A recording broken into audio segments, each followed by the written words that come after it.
Beleza. Bom, eu sou a Isa Minatel. Alguns de vocês já disseram que me conhecem, porque eu faço um trabalho bastante forte nas redes sociais, né, no YouTube. Toda semana tem 2 vídeos novos e tem o livro Crianças Sem Limites. Mas eu sou psicopedagoga, para quem ainda não sabe. Para quem sabe, desculpa se eu repetir algumas coisas, que acaba sendo parte da vida. Também trabalho com consultoria de família, trabalho com treinamentos, palestras em escolas para pais, professores. E nem sempre foi assim, né? Na verdade, eu venho de uma origem de treinamentos organizacionais. Eu trabalhava com treinamentos para empresas, né? E na época que eu engravidei, eu estava trabalhando no setor de treinamento da HP, em São Paulo. E sempre fui muito, né, apegada ao trabalho, sempre trabalhei muito, sempre adorei trabalhar muito, sempre fui muito atirada para o trabalho. Não tinha ideia nenhuma do que era criação com apego, disciplina positiva, Montessori, não sabia nada, absolutamente nada sobre essas coisas. Estava grávida e o plano era ter o bebê, ficar 4 meses de licença e 1 de férias com a cria. No último mês, fazer uma adaptação numa escolinha para deixá-lo período integral e voltar a trabalhar como uma louca, como sempre havia feito. Afinal de contas, uma criança não pode mudar tanto assim a vida de uma pessoa, certo? Então, na teoria desse jeito. Até que, né, nasceu o Petrus. Você quer se apresentar? Tá tranquilo? O Petrus, então, nasceu e chorou. E não parou mais de chorar por 8 meses. Dia e noite, né, filho? Sabe o que quer? Só que eu não sabia entender. E aí quando eu percebi, né, que a gente não ia mesmo conseguir fazer o menino parar de chorar, assim, pelo instinto materno, que as pessoas dizem que aflora quando a gente é mãe, pelo feeling, né?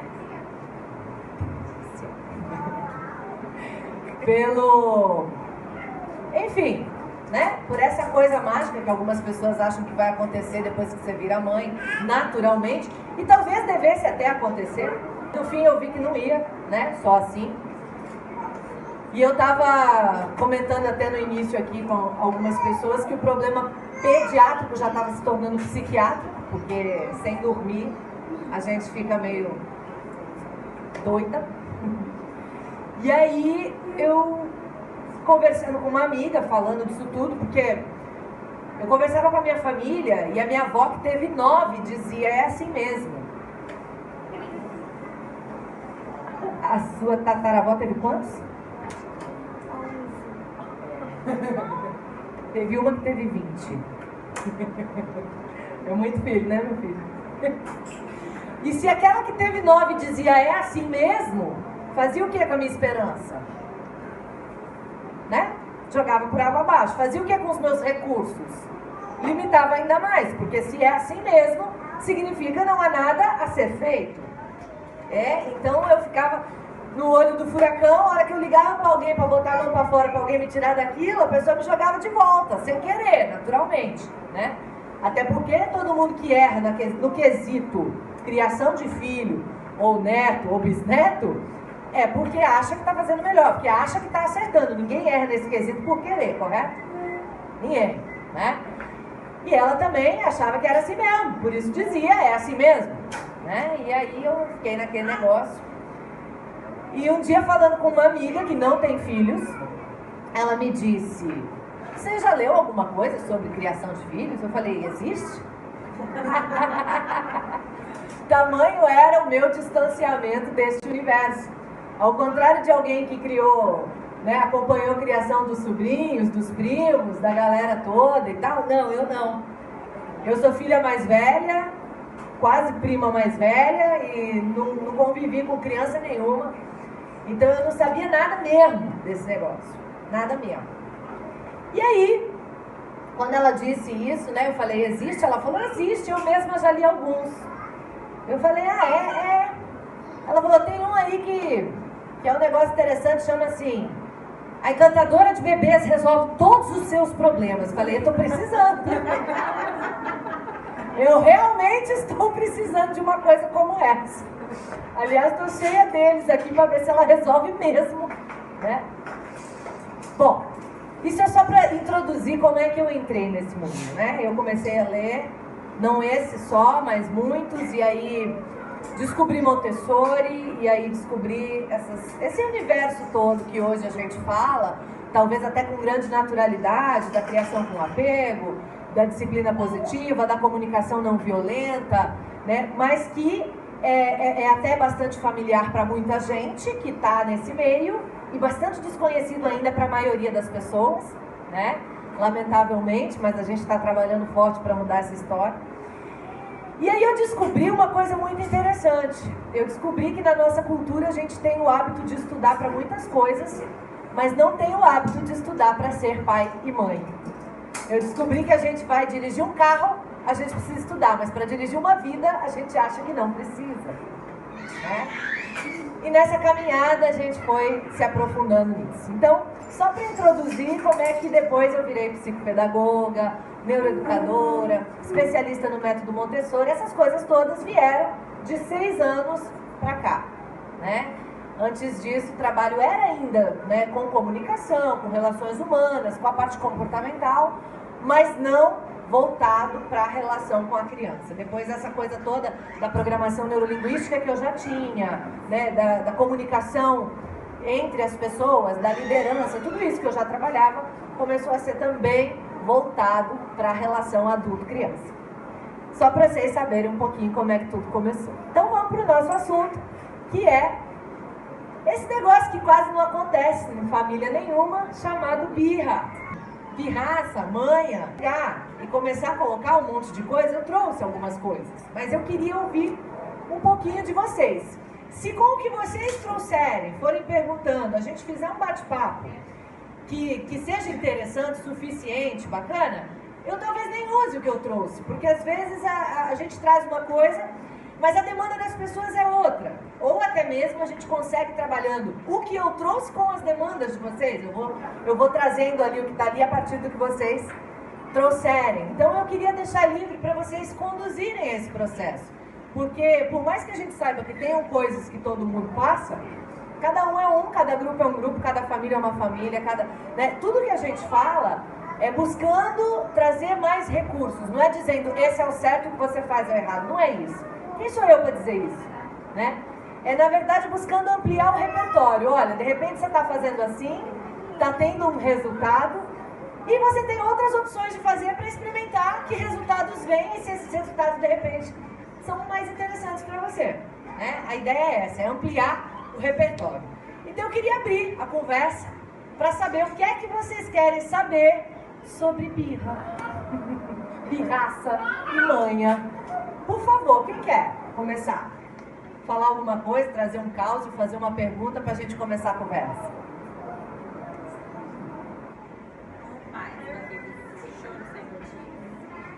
Ele é assim. Bom dia, Ana Lu. Bom dia. Cadê seu chinelo? Aí o dia passa. Falou, vamos almoçar? Não, mãe, não tô com fome. Então, você precisa almoçar. Você vai pra escola.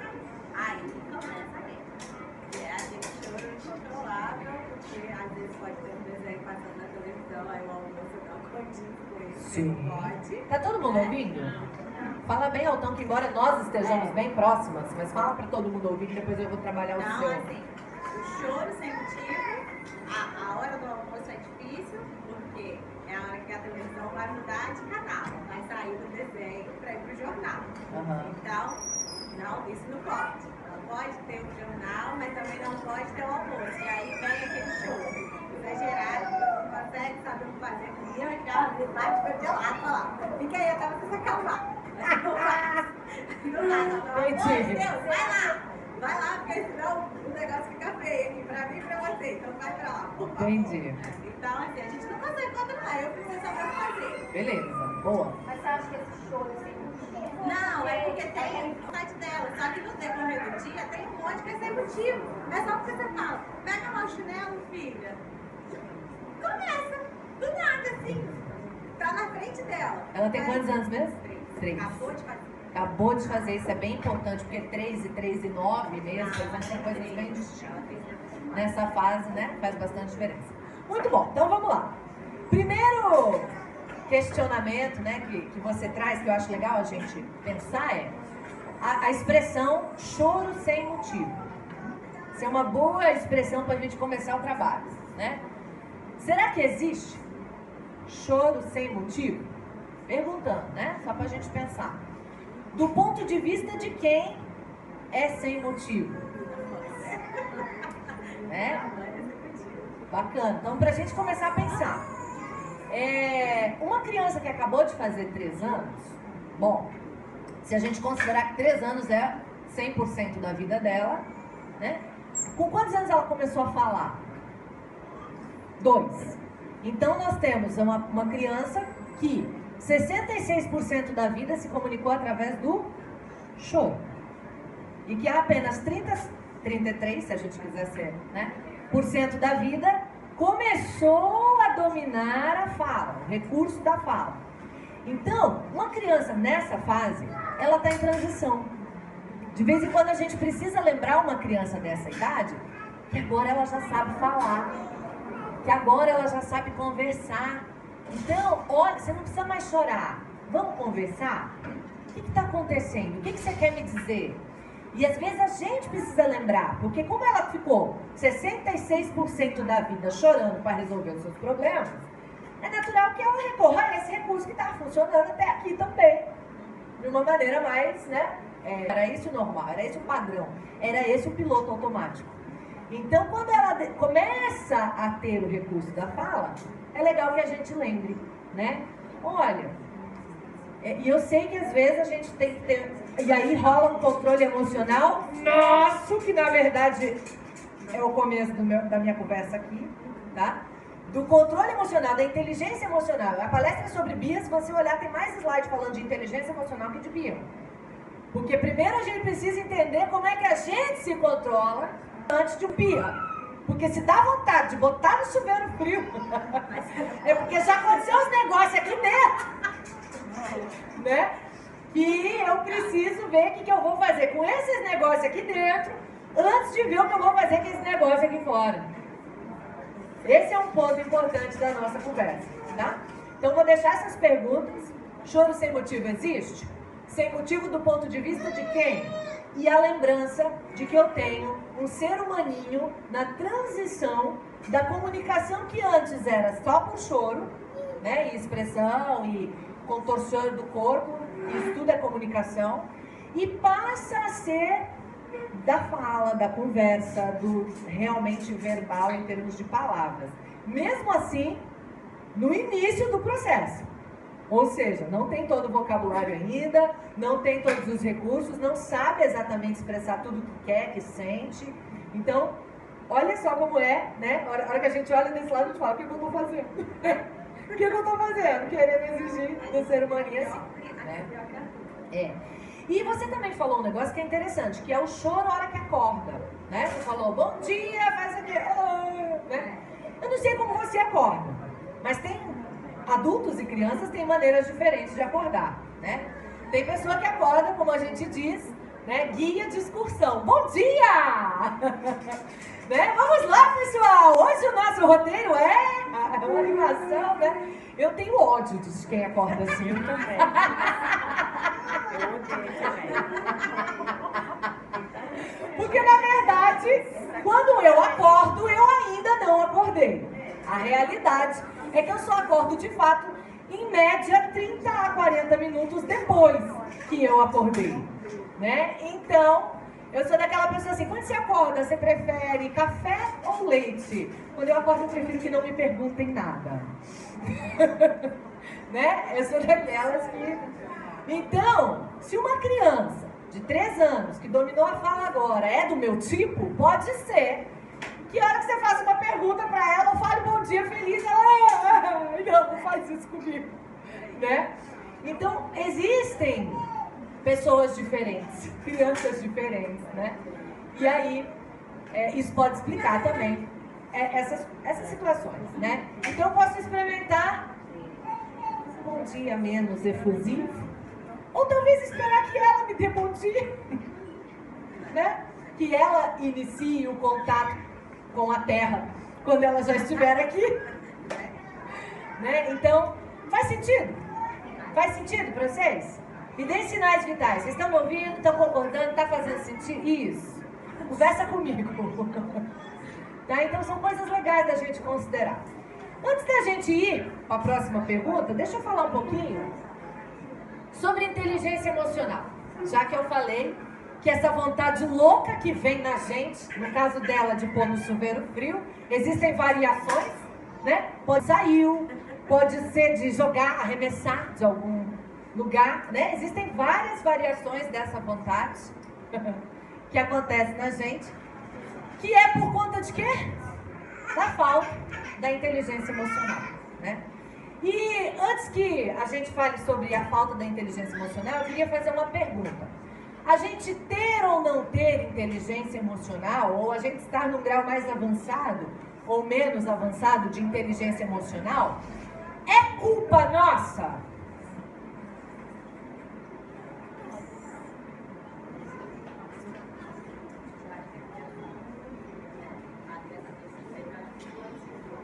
A gente não tem culpa, tá? Não tem culpa.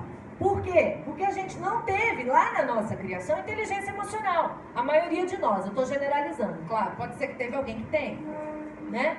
Tenha tido. Mas a maioria de nós não teve inteligência emocional na sua educação.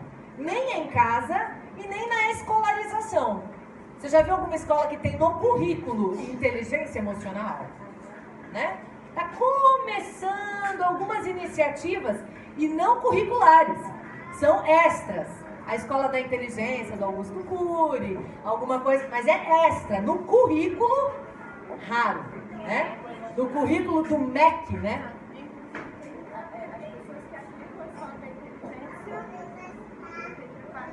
Porque também não tiveram, tadinhas. Sai tudo no final do trabalho. O negócio é complicado. É verdade, é muito complicado, né? Onde tem que chegar, já chega. É verdade, né? E aí é uma pessoa que não tem inteligência emocional ensinando o outro a ter inteligência emocional. É o nosso caso, né? A gente que não teve muito esse conhecimento, esse estudo, essa conversa, se vê diante de crianças que aí o nosso papel é ensinar isso para eles. Por isso que eu falo que o primeiro ponto é a gente trabalhar na gente. Eu costumo dizer o seguinte: quanto mais eu procuro o problema na criança, mais eu me afasto da solução. Grava isso, vou repetir. Quanto mais eu procuro o problema na criança, mais eu me afasto da solução. Por quê? A criança está mais perto da sua essência humana natural. Logo, mais perto de quem não tem problema. Quem está mais distante da sua essência humana natural é o adulto, que já foi tendo um monte de cabeçada na vida, um monte de influência na vida e já se afastou da sua essência, do seu instinto. Então, uma manifestação da criança que eu considero problema, na verdade, talvez a minha forma de conduzir é que esteja provocando aquilo. Faz sentido? Então, vamos lá. O que eu preciso fazer, então, para resgatar a minha inteligência emocional, já que eu não tive? Não tive na escola, não tive em casa, não tive, né? Vamos pensar um pouquinho. Agora que a gente já sabe disso, não tem culpa, mas agora a gente tem responsabilidade. Culpa pesa, prejudica, gera um monte de coisa ruim dentro da gente. Responsabilidade empodera. Eu tenho responsabilidade sobre isso, eu posso fazer alguma coisa sobre isso. Eu tenho o que fazer sobre isso, né? E o que eu posso fazer sobre isso? Buscar aumentar a minha inteligência emocional. Através do quê? Do que você está fazendo hoje, você já está atrás disso. Você está aqui, né? Buscando treinamentos, cursos, palestras, leituras, vídeos no YouTube, conteúdo, livros, né? E cursos também que a gente possa fazer para se melhorar em relação a isso. O que é inteligência emocional? Para a gente começar a conversa. Quem me responde do que acha que é? O que é inteligência emocional?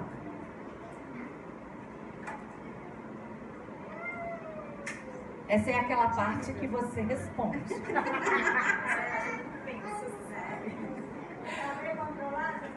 Boa! Começamos bem. Saber controlar as emoções faz parte da inteligência emocional. Aliás, é central sentir, entender, controlar e modificar, Deus te abençoe, estados anímicos próprios e alheios. Nós vamos falar de cada um. Sentir, entender, controlar e modificar. 4 passos, tá? Estados anímicos é o seu estado de alma. Ânimo, ânima, é alma em latim. Então, estado anímico é o estado de alma, porque a emoção está onde? Na alma, né? Tem interações físicas das emoções, sim. Tem descarga de algumas coisas no nosso cérebro, dependendo do que a gente sente, né?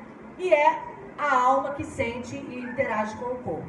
Próprios e alheios, ou seja, conseguir entender, né? Sentir, entender, controlar e modificar o seu e o do outro. Olha que maravilha, né? Vamos chegar lá. Deus é mais, né? Por que capacidade de entender, de sentir, Isa? Tem gente que não sente todas as emoções, né? Se você parar para pensar, tem umas coisas assim que acontecem na nossa criação, que talvez você já tenha ouvido, talvez você já tenha dito, talvez você já tenha presenciado alguém dizer, né?